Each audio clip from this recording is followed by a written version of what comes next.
12 јуни традиционално е меѓународен ден во борбата против злоупотреба на детскиот труд. Во услови на пандемија на глобално ниво е зголемена злоупотребата на децата.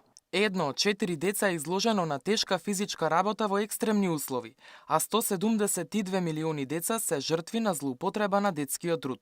Каква е состојбата во Македонија? Околу 650 деца низ државата питачат на крстосници, во услови на светска пандемија, без никаква заштита, што само по себе е опасност за ширење на заразата COVID-19. Ова е официјална бројка, но секогаш бројот иде најмалку 1:3, некогаш 1:5 на неевидентирани деца, чиј труд се злоупотребува.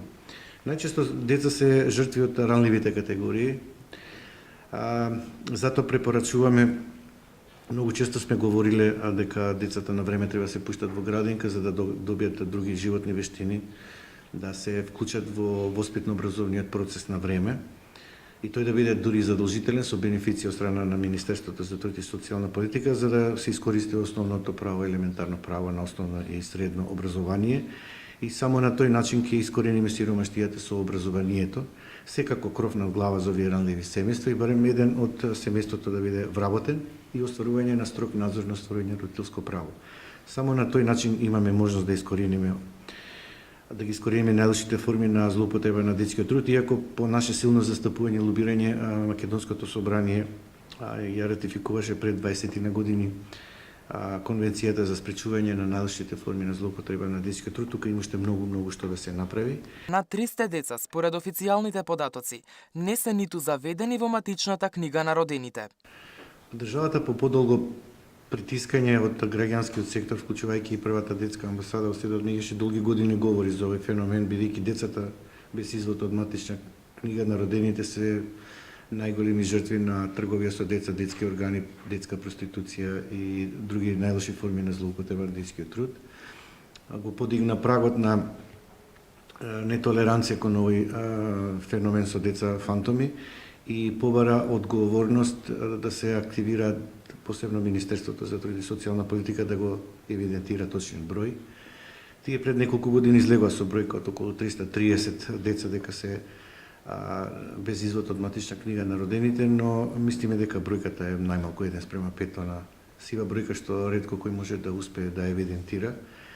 Се надевам дека не намерно не се евидентира ова бројка, туку дека тоа е потреба да државата малце повеќе се мобилизира и го реши овој феномен.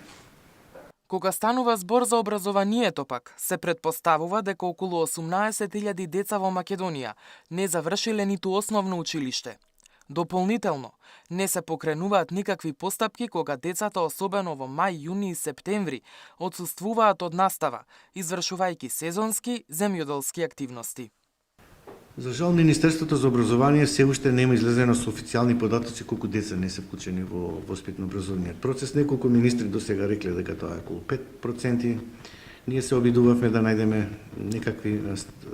некаква математичка бројка која би можела да биде точна. Не е потврдена ни од Завод за статистика, ни од Министерството за образование дека станува збор за над 18.000 деца кои почнале или не завршиле основно образование, да не говорам за средно, и дека тоа е голема бројка која државата мора да се справи да одговори соодветно на не само на обврската за право на образование секој дете, туку и спречување на злоупотреба на детскиот труд. Но она што се толерира од страна на просветните и трудовите инспектори е отсуството на децата, посебно во мај и во септември, кога се обавуваат тешки физички и сезонски работи, и искрено не се покренуваат постапки околу санкционирање на ова отсуство и не знам како успеваат воспитно-образовните структури да го толерираат тоа отсуство без санкции кон родителите кои многу често и самите се злоупотребувачи на своите деца за да заработат средства за домашниот буџет. Затоа ќе нагласам уште еднаш, без вработување барем на еден од семејството, вклучување на детето од рана возраст во градинка, обезбедување кров над глава, овој феномен ќе постои во Македонија и нема да го решиме со мерки кои во моментот не се ни среднорочни, да не говорам за долгорочни. Инаку во изминатиот период во Македонија имало само една пријава за злоупотреба на детскиот труд, информира Змијанац.